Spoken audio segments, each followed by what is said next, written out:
রাঙাবেলিয়ায় খেলা দেখতে গিয়ে আমরা দেখলাম কথা সিরিয়ালের নায়ক নায়িকাকে, আর দেখলাম সুন্দর একটি ফুটবল ম্যাচ, যা ট্রাইব্রেকার নয় টসের মাধ্যমে শেষ হলো। অনেক কিছু দেখাবো আপনাদের, অবশ্যই ভিডিওর সাথে জুড়ে থাকুন। দেখতেই পাচ্ছেন প্রচুর পরিমাণে লোক এসেছে আজকের খেলা দেখার জন্যে, তাই রাস্তাঘাটেও বেশ অনেক ভিড়। দর্শকের যদি কথা বলতে হয় তাহলে দেখতেই পাচ্ছেন মাঠের কানায় কানায় কিন্তু আজ দর্শক ভর্তি, প্রচুর পরিমাণে দর্শক এসছে। আর আপনাদের বলে রাখি, খেলাটি কিন্তু ট্রাই ব্রেকারে চলে গিয়েছে 1-1 গোলে। আর আমরা মাঠের এক কোণ থেকে আসতে দেখলাম সেই কথা সিরিয়ালের নায়ক নায়িকাদের। আপনারা ভিডিওটা দেখুন, আমি আবারও ফিরে আসছি।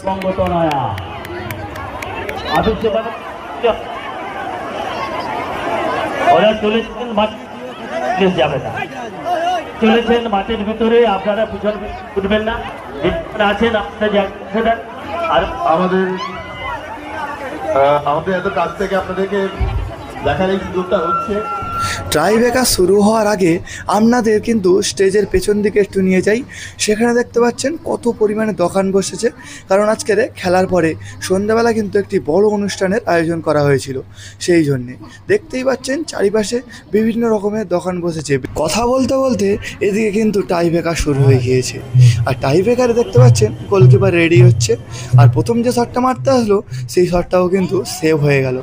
এইভাবে চলতে চলতে দুটো গোলকিপার কিন্তু একটা একটা করেই সেভ দিয়েছিল, আর দেওয়ার পরে একটা একটা করে আবারও পেনাল্টি শ্যুট আউট হলো, তাতেও কিন্তু দুটো গোলকিপার গোল খেয়ে গিয়েছিল। সেই জন্যে শেষমেশ চিন্তা ভাবনা করা হলো যে টসের মাধ্যমে এই খেলাটি শেষ করা হবে। আর এইবার টসের জন্যে যা হলো, এবং টসের মাধ্যমে জিতে গেল কিন্তু পাখিরালয় এই দলটি। আর রাঙাবেলিয়া বয়েজ হোস্টেল এই ম্যাচটি হেরে গেল। আপনারা দেখতেই পাচ্ছেন টসে জেতার পরে খুশির একদমই কোনো ঠিকানা নেই। চারিপাশ থেকে লোকজন কিন্তু মাঠের ভিতর ঢুকে গেল, আর সত্যিই খুবই আনন্দের মুহূর্ত ছিল এটা।